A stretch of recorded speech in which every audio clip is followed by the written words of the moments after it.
Министерот за здравство Азир Алиу не очекува новиот закон за заштита од пушење да има негативни импликации врз работењето на угостителските објекти. На угостителите тој им препорачува дека согласно законот што согласен со европските стандарди, локалите треба да бидат соодветно прилагодени ако сакаат да се дозволи употреба на цигари. Сепак Алиу верува дека овие ригорозни измени ќе имаат сериозни ефекти врз здравјето на луѓето, бидејќи трошоците за лекување на болести поврзани со пушење се огромни.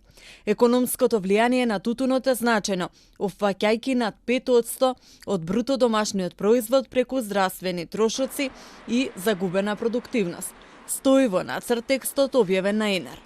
Дефинитивно, според анализите направени според експертизата, ќе биде намален бројот на граѓани кои што ќе имаат здравствени проблеми, а се поврзани со пушењето. Бизнисите нема да се затворат, бидејќи ние не забрануваме пушење на цигари. Тие луѓе што пушат може да пушат во одредени простори, како што се тераси отворени од три страни, значи кафичите и локалите може да креираат таков тип на инфраструктура ако им е битно за бизнисот.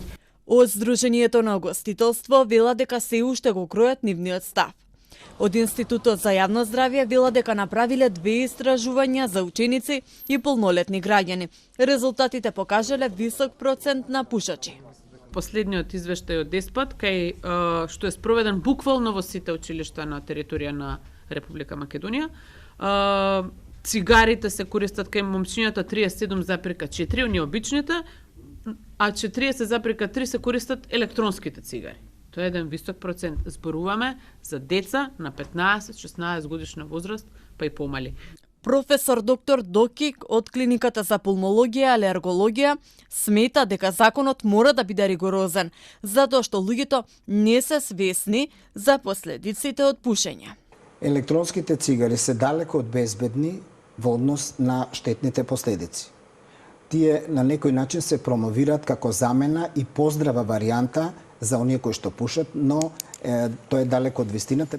Предлог законот за заштита од пушење е објавен на електронскиот национален регистар на прописи ЕНЕР, каде сите заинтересирани граѓани и организации може да учествуваат во јавната расправа пред неговото усвојување.